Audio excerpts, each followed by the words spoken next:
데살로니가 교회는 사도 바울이 아주 짧은 기간에 세운 교회라고 그랬습니다. 2차 전도 여행 때 세운 교회죠.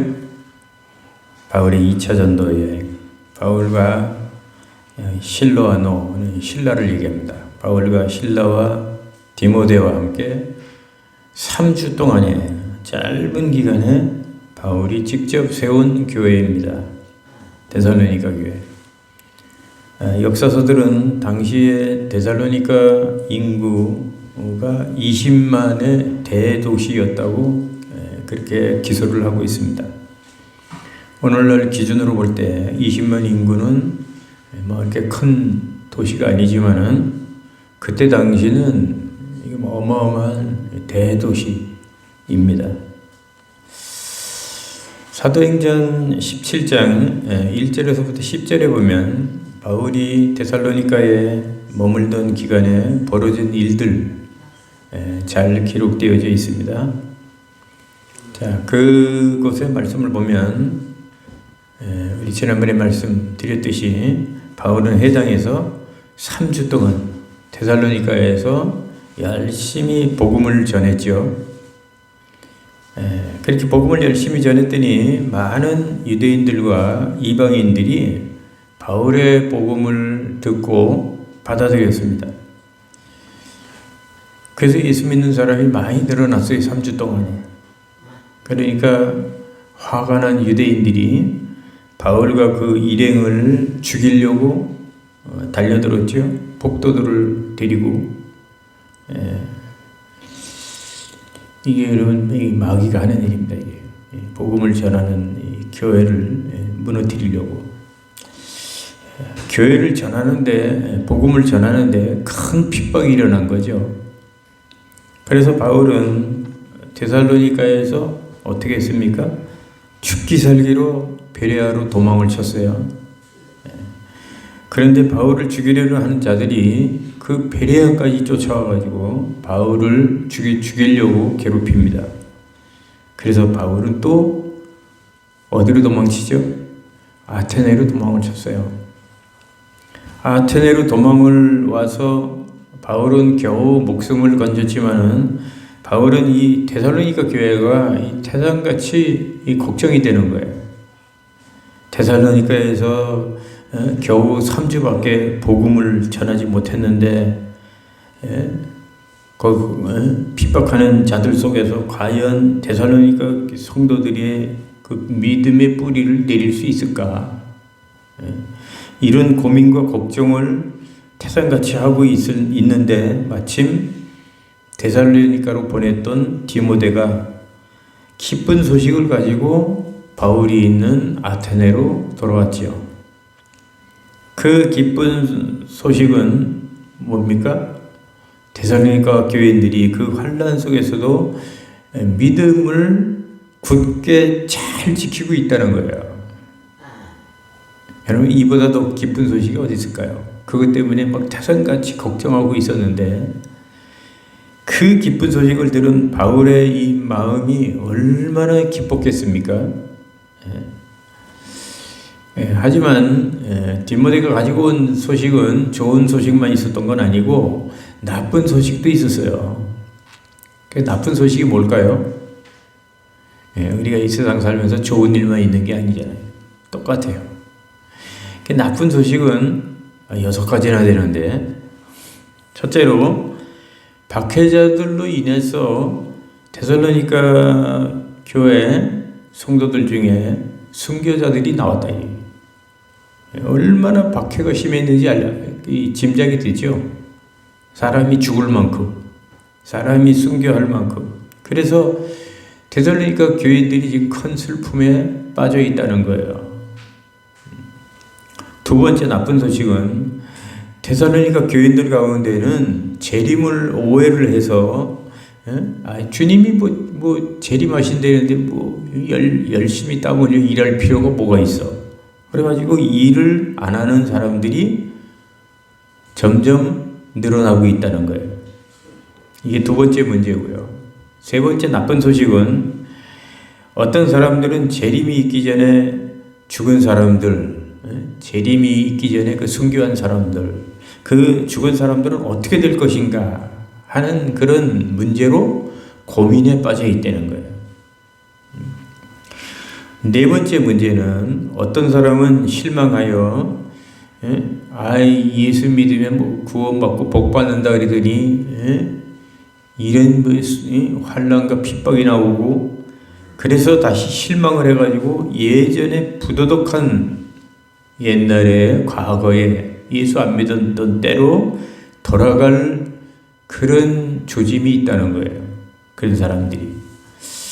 다섯 번째 문제, 나쁜 소식은 비록 많지는 않지만 바울의 순수성을 의심하는 그런 사람들도 생겨났다는 거예요.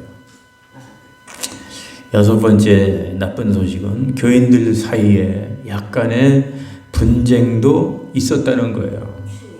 자, 이렇게 좋은 소식보다는 나쁜 소식이 많아요. 우리 인생이 그런 것 같아요. 왜요? 좋은 일보다는 나쁜 일이 많아요. 날씨도 그래요. 오늘 날씨 너무 좋은데요. 그러나 요 근래 뭐 안 좋은 때가 더 많잖아요. 어제도 비 오고 오늘 날씨가 이렇게 좋아요. 내일 비 오고 또 모레도 비 오고 날씨도 그래요. 자, 이런 것을 보면 이 세상에는요, 문제 없는 교회가 없고 문제 없는 사람이 없다는 거죠. 이 교회는 왜 이래? 그 다음 교회론에 대해서 잘 모르는 거예요. 이 지상교회는 완전할 수가 없는 거예요. 그래서 바울은 기쁜 소식과 나쁜 소식을 듣고 데살로니가 교회에 편지를 쓰게 된 거죠. 그게 바로 데살로니가 전서 후서입니다. 자, 그래서 1절에 보니까요, 바울은 먼저 인사를 시작합니다. 인사로. 자, 인사를 잘하면요, 복이 굴러 들어옵니다. 복이. 항상 인사를 잘해야 돼요. 1절 우리 같이 한번 읽어보겠습니다. 바울의 인사 1절 한번 읽어봅니다. 시작. 바울과 실로아너와 디모데는 하나님 아버지와 주 예수 그리스도 안에 있는 데살로니가 교인의 교회에 편지하노니 은혜와 평강이 너희에게 있을지어다. 아멘. 자, 바울이 인사를 잠깐 한번 좀 살펴보고 넘어가겠어요. 자, 오늘 이 바울의 인사를 보면 몇 가지를 우리가 생각해 볼 수 있는데, 첫째, 바울의 인사가 다른 서신에 비해서 아주 짧고 간결하고 깔끔하다는 것입니다. 아주 짧고 간결하고. 여러분, 우리는 말을 할 때 항상 말을 짧고 깔끔하게 해야 됩니다. 간결하게. 한 소리 하고 또 한 소리 하고 자꾸 쓸데없는 말을 자꾸 하면 상대방 에너지를 굉장히 뺏지요. 그런 사람들은 에너지를 뺏어가는 사람이에요. 그런 분들은 좀 좋지가 않죠. 이 바울처럼 항상 말은 짧게, 분명하게, 간결하게, 깔끔하게 할 말만, 쓸데없는 말 하지 말고 그렇게 해야 되는 겁니다. 그리고 다른 서신에서는 사도 바울이라고 하며 하나님의 종이라는 수식어를 많이 쓰잖아요. 다른 서신에는. 그래서 하나님께 종으로 부름받은 나 사도 바울은 뭐 이러지 않습니까? 다른 서신에서는 인사를 할 때. 근데 여기서는 그런 수식어와 사도의 직분도 없고 그냥 바울이라고만 이렇게 인사를 하고 있어요. 왜 그럴까요? 그냥 바울이라고만 해요.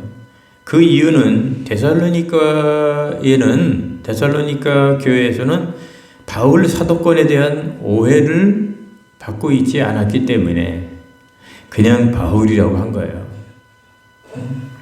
다른 데는 사도의 오해를 많이 받으니까 네가 사도냐? 네가 하나님의 종이냐? 막 이러니까 그거를 변호하느라고 그런 직분과 수식어가 많이 들어갔지만 이 데살로니가 교회는 그런 게 없었기 때문에 이렇게 모든 거 다 수식어를 생략하고 그냥 바울이라고 간략하게 하고 있다는 겁니다. 자, 자, 그리고 세 번째로 살펴볼 것은 바울의 이름만 올리지 아니하고 누구 이름이 올라갔어요? 실루아노, 신라죠. 신라와 디모데 이름까지 이게 올렸어요. 이런 걸 보면 바울의 겸손과 동역자 의식을 우리가 볼 수가 있습니다. 그리고 바울은 마지막으로 어떻게 인사를 합니까? 은혜와 평강으로 인사를 하고 있는데요. 그래서 은혜라고 하는 것은 여러분 카리스 들어봤죠? 카리스가 은혜입니다. 카리스라는 말로 이 은혜라는 것은 헬라식 인사예요. 헬라식 인사. 자, 그 다음에 헬라식은 이제 이방인이죠. 평강은 뭐예요? 여러분들이 잘 알고 있는 샬롬. 평안하십니까? 우리나라 안녕하십니까? 비슷해요. 샬롬. 이건 히브리식 인사입니다. 이렇게 두 가지로 인사를 한 이유는요. 데살로니가 교인들이 유대인들로만 되어 있는 교회가 아니고 이방인들로만 되어 있는 교회가 아니고 유대인들과 이방인들이 서로 섞여 있는 그런 교회이기 때문에 유대인들보다 이방인들이 더 많았죠. 자, 그래서 이 두 가지 방식, 헬라식과 히브리식으로 바울은 인사를 했다는 것입니다. 자, 그러면 본론적으로 2절에서부터 4절에 보면 이제 오늘 말씀의 본론이 이제 바울의 감사가 나옵니다. 2절에서 4절 어떤 감사를 하고 있는지 우리 한번 읽어보겠습니다. 2절, 4절 시작. 우리가 너희 모두로 말미암아 항상 하나님께 감사하며 기도할 때 너희를 기억함은 너희의 믿음의 역사와 사랑의 수고와 우리 주 예수 그리스도에 대한 소망의 인내를 우리 하나님 앞에서 끊임없이 기억함이니 하나님의 사랑하심을 받은 형제들아 너희 택하심을 아노라. 앞에서 말한 대로 바울은 데살로니가에서 빠져나와 태산 같은 걱정을 하고 있었죠. 데살로니가에서 3주밖에 복음을 전하지 못했는데 환난 속에 있는 이 데살로니가 성도들이 과연 그 환난을 이겨내고 믿음의 뿌리를 내릴 수 있을까라고 하는 이런 사도 바울의 태산 같은 걱정. 그러나 디모데의 보고를 들어보니 그들은 바울의 걱정과는 달리 그 환난 속에서도 믿음을 잘 지키고 믿음 생활을 잘하고 있다는 거죠. 그래서 바울이 얼마나 기쁘고 감사했겠습니까? 그래서 바울이 먼저 인사를 하고 그들의 그 신앙생활에 대한 칭찬과 감사를 지금 하고 있는 겁니다. 그러면 그 바울이 그들을 향한 그 감사의 내용이 뭘까요? 세 가지입니다. 오늘 첫째는 믿음의 역사입니다. 따라해봅시다. 믿음의 역사. 자, 3절에 보니까 너희의 믿음의 역사와 그렇죠? 자, 이 말은 그러면 여러분 믿음의 역사가 뭘까요? 믿음의 역사는 믿음의 행위를 말하는 겁니다. 믿음의 행위. 자, 이 말은 데살로니가 교인들은 뭐예요? 입으로만 나발나발하는 그런 성도들이 아니라 그런 신앙이 아니라 그들의 믿음에 따르는 행동과 행위가 있었다는 거죠. 다시 말하면 데살로니가 성도들에게는 입으로만 주여 주여 하는 믿음이 아니라 야고보서에 나오는 대로 뭐가 있는 믿음이요? 행함이 있는 믿음. 행함이 있는 믿음이 있었다는 말이죠. 그러니까 그들의 믿음은 행함이 있는 믿음이라는 것입니다. 여러분 믿음도 행함이 있는 믿음과 행함이 없는 믿음이잖아요. 어떤 믿음이 좋은 믿음이에요? 행함이 있는 믿음이죠. 그죠? 말로만 그냥 뭐 하나님을 믿는다고 그러고 말로만 뭐 그런 사람 누군 못해요? 그런 사람 인정해 줄 수가 없잖아요. 그런 믿음이 있으면 그런 그 행위가 따라야죠. 근데 데살로니가 교인들은 3주밖에 안 됐는데 벌써 그 행함이 있는 그런 믿음이었다는 거예요. 얼마나 이 데살로니가 교인들이 참 좋은 믿음입니까? 자, 그러면 그들이 구체적으로 그 믿음의 그 행위는 뭘까요? 믿음의 역사는 뭘까요? 그러면 여기 본문에는 안 나와 있죠. 그러니까 성경 연구를 해야 되는 거예요. 자, 첫째는요, 그들의 믿음의 역사, 믿음의 행위는 뭐냐? 9절에 보면 우상을 버리고 그랬어요. 뭘 버렸다 그랬어요? 네, 우상을 버렸다. 우상을 버리고. 그러니까 그들은 바울의 복음을 듣고 제일 먼저 실천한 것이 뭐냐면은 우상을 버리는 거였어요. 데살로니가는 이방 도시로 대부분이 우상 숭배에 익숙한 도시거든요. 그런데 예수를 믿고 자기들이 섬기던 그 우상을 버린다는 것이 결코 쉬운 일일까요? 어려운 일일까요? 어려운 일이죠. 쉬운 일이 아닌데 그들은 결단을 하고 그 우상을 버렸다는 거죠. 그러니 여러분, 이 데살로니가 성도들이 얼마나 용기 있는 믿음입니까? 자, 우리도 이제 예수를 복음으로, 예수 복음을 받아들였다면 끊을 걸 어떻게 해야 되죠? 과감히 끊어야 됩니다. 예? 술, 담배, 아직도 못 끊는 분도 있죠. 술, 담배, 또 거짓말하는 거, 또 이 세속적인 거, 예? 이런 거에 우리가 과감하게 끊어버려야 돼요. 구원 못 받을까봐 그건 아니죠. 우리가 거룩한 자녀이기 때문에 거룩한 삶을 살기 위해서. 근데 그들은 바울의 복음을 듣고 우상을, 그 끊어버리기 힘든 우상을 과감하게 끊어버렸다는 거예요. 보통 이 용기가, 보통 결단이 아니죠.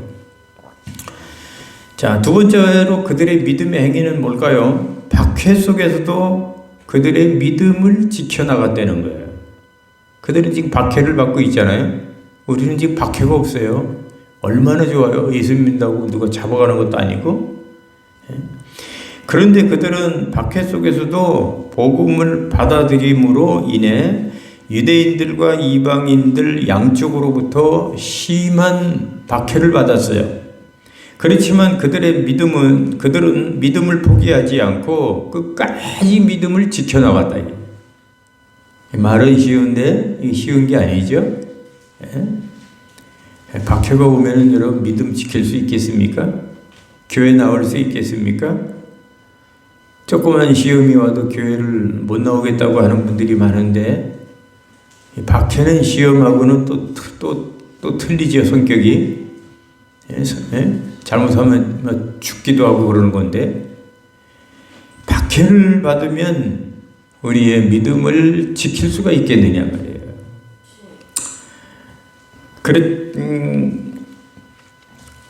그렇지만 그들은 끝까지 포기하지 않고 그 박해 속에서도 믿음을 지켜나갔다는 거예요. 그러다가 결국 순교자들이 몇 명 나왔지만 그래도 그들은 믿음을 끝까지 지켰다는 거예요. 시험이 들어서 이 교회 성도들이 하나씩 둘씩 떨어져 나가도 끝까지 믿음을 지키는 사람, 그 사람이 진짜의 믿음입니다. 진짜 인정해 줄 만한 믿음이죠. 진짜 대단한 믿음이죠. 세 번째 믿음의 행위가 뭘까요? 데살로니가 교인들이, 그들의 믿음의 행위는 복음을 다른 지역에 전하는 일이었어요. 전도까지 해요. 그런 박해 속에서도. 저는 너무 이 핑계 저 핑계 대고 전도를 못 하는데, 이분들은 그런 박해 속에서도 전도를 해요. 8절에 보니까 주의 말씀이 너희에게로부터 마게도냐와 아가예만 아니라 각처에 퍼졌으므로, 복음을 전했다는 얘기죠. 전도를 했다는 얘기 아닙니까? 그들은 박해를 받는 그 속에서도 전도를 했다는 거예요. 이게 정말 보통 믿음입니까, 이게? 정말 데살로니가 교인들의 이 믿음의 역사가 여러분 얼마나 대단합니까? 그러니까 바울은 그런 소식을 듣고 이 데살로니가 교인들에게 그 믿음의 역사에 대해서 감사하지 않을 수가 없는 거예요. 그걸 감사하고 있는 거예요, 바울이. 자, 두 번째 감사의 내용은 뭘까요? 사랑의 수고입니다. 따라해봅시다. 사랑의 수고. 3절에 보니까 사랑의 수고라 그랬어요. 여러분, 사랑의 수고는 뭘까요? 이것은 사람의 감정에서 나온 게 아니라 사랑에서 나온 희생적이고 헌신적인 행위를 말하는 거죠. 특히 코피오스라는 말로 땀 흘리는 고된 노동과 지치고 고통스러운 섬김을 말합니다. 봉사하고 남을 위해서 봉사하고 희생하고 섬길 때 그 고통, 그 말도 못하죠. 그러면 데살로니가 성도들의 사랑의 수고는 구체적으로 뭘까요? 데살로니가 5장 11절에 보니까요, 서로를 위로하고 격려하는 일이라고 했어요.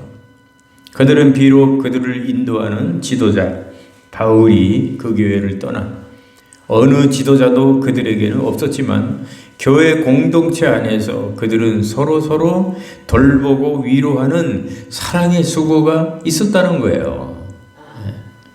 참된 교회의 표상이죠.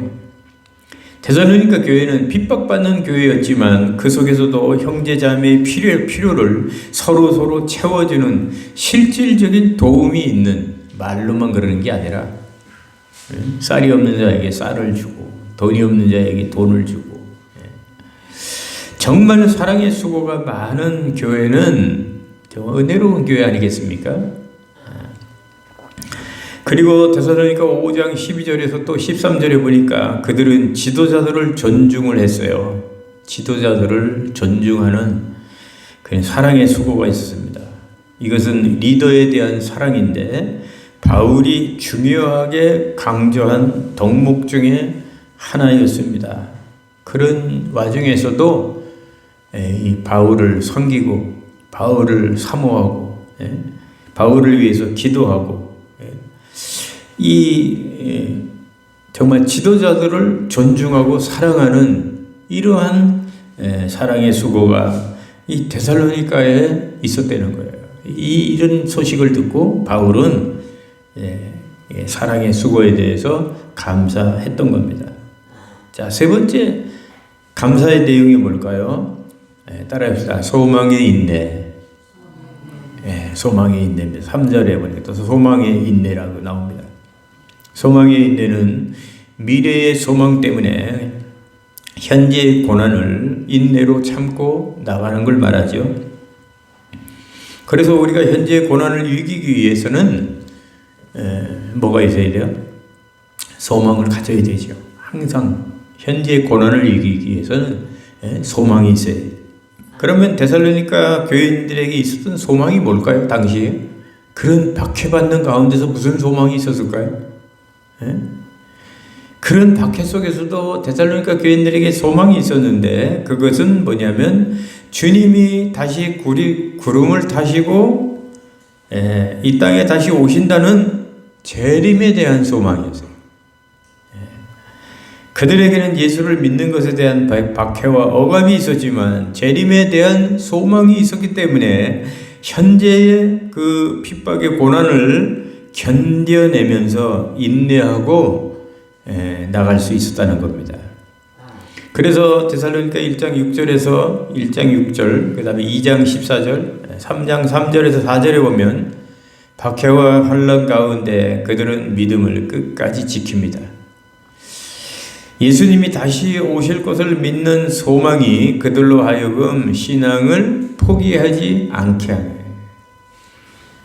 희망이 있고 소망이 있는 사람은 절대 자살하지 않지요.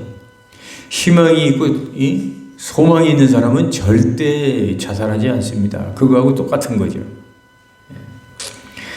그리고 또 데살로니가 4장 13절에서 18절에 보면 자신들 신앙을 포기하지 않을 뿐만 아니라 죽은 자의 부활, 죽은 자의 그 순교자의 부활과 재림을 기대를 했습니다. 이것을 보면 소망은 단지 이 땅의 문제를 이겨내는 정신력이 아니라 미래의 실제적 사건, 즉 부활과 영원한 삶에 대한 신앙적 확신인 것을 우리가 알 수가 있습니다.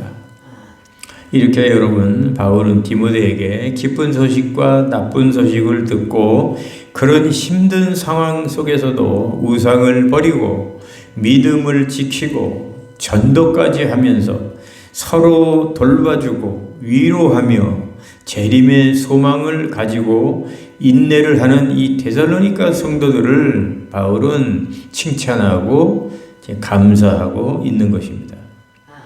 바울의 입장에서 볼 때는 이렇게 믿음 생활 잘하는 데살로니가 성도들이 얼마나 이쁘고 감사하고 또 바울의 마음이 기쁘고 좋았겠습니까? 저도 마찬가지입니다. 어떤 성도가 이쁘고 감사할까요? 데살로니가 성도들처럼 믿음 생활 잘하는 성도가 제일 예쁘고 제일 감사하죠. 힘들고 어려워도 원망하고 불평하지 않고 믿음으로 잘 이겨내고, 시험이 와도 시험이라고 하지 않고 잘 이겨내고 신앙생활 잘하는 성도가 너무 이쁘고 이쁜 것뿐만 아니라 감사하죠. 그런 성도는 정말 가서 안아주고 싶고 사랑이 가고 정이 가고 뭐라도 하나 더 주고 싶고 그런 겁니다. 자, 그러면 이렇게 신앙생활 잘하는 데살로니가 성도들에 대하여 바울의 반응이 또 뭘까요? 바울의 반응은 어땠을까요? 첫째는 감사로 나타나죠. 2절에 보니까 우리가 너희 모두로 말미암아 항상 하나님께 감사하며 라고 했습니다. 여러분들도 믿음 생활 이쁘게 잘하면 목사가 제일 많이 감사하게 되죠. 신앙생활은 여러분들이 하는데 감사는 왜 목사가 해야 할까요? 목사는 여러분들의 하나님의 마음을 많이 가지고 있으니까 여러분들이 신앙생활 잘하면 기쁘고 감사한 거죠. 여러분, 바울을 보십시오. 데살로니가 성도들이 신앙생활 잘하니까 바울이 이렇게 세 가지를 가지고 감사하고 있잖아요. 믿음의 역사. 야, 너희 참 믿음의 역사가 대단하다. 우상을 버리고, 그리고 믿음을 지키고, 그리고 아가야 그 지방까지 가서 마게도냐 지방까지 가서 전도를 하고, 야, 사랑의 그 믿음의 역사가 참 대단하다. 야, 사랑의 수고. 지도자도 없는데 서로 돌보고 위로하고, 야, 사랑의 수고가 너희들 참 대단하다. 소망의 인내. 야, 그런 가운데서도 재림의 소망을 가지고 주님을 기다리는 너희들 그 믿음이 정말 대단하다. 칭찬하면서 감사하는 거 아니겠습니까? 자, 감사로 나타났습니다. 두 번째로는 기도로 나타나죠. 기도로. 또 2절에 보니까 기도할 때에 그랬어요. 바울은 데살로니가 성도들이 박해 속에서도 믿음을 지키며 신앙생활 잘한다는 기쁜 소식을 듣고 하나님께 감사의 기도와 그들을 향한 뜨거운 기도를 올렸을 것입니다. 여러분, 제가 늘 말씀드리지 않습니까? 신앙생활 잘하면 그 사람은 항상 목사의 기도 제목 안에 있습니다. 그래서 항상 생각날 때마다 기도합니다. 어떤 때는 화장실에 앉아서도, 길을 가면서도, 운전하면서도 생각이 나면 하나님, 저 성도가, 저 권사님이, 저 집사님이 믿음 생활을 저렇게 원망하지 않고 어려운 가운데서도 저렇게 잘 참고 저렇게 잘하고 있는데, 목사한테도 잘하고 교회에도 이렇게 잘하고 하나님한테도 잘하고, 그러니 하나님 저분에게 복을 주세요. 저분에게 하나님 복을 주세요. 이렇게 기도가 저절로 나오게 됩니다. 데살로니가 교인들이 신앙생활을 이쁘게 잘하니까 바울이 감사만 한 것이 아니라 기도가 나왔다. 항상 기도가 나왔다. 세 번째 반응은요, 기억으로 나타났습니다. 2절에 보니까 항상 기억한다 라고 했고, 3절에서도 끊임없이 기억한다 이렇게 기록하고 있습니다. 여러분들은 항상 기억해주고 끊임없이 기억해주는 사람이 있다면 얼마나 감사한 일이겠습니까? 목사는 믿음 생활 잘하는 성도를 결코 잊을 수가 없습니다. 늘 감사하고 기도하고 그리고 늘 기억을 하는 거죠. 여러분 이렇게 데살로니가 성도들이 박해 속에서도 열심히 믿음 생활을 잘 하니까 사도 바울에게 감사와 기도와 기억함으로 이렇게 나타났다는 것입니다. 그러므로 여러분들도 이런 목회자의 사랑과 하나님의 사랑을 받고 싶다면 어려운 일이 많고 시험이 많고 열악한 환경일지라도 데살로니가 성도들처럼 믿음 생활을 잘할 수 있기를 주님의 이름으로 축원합니다. 자.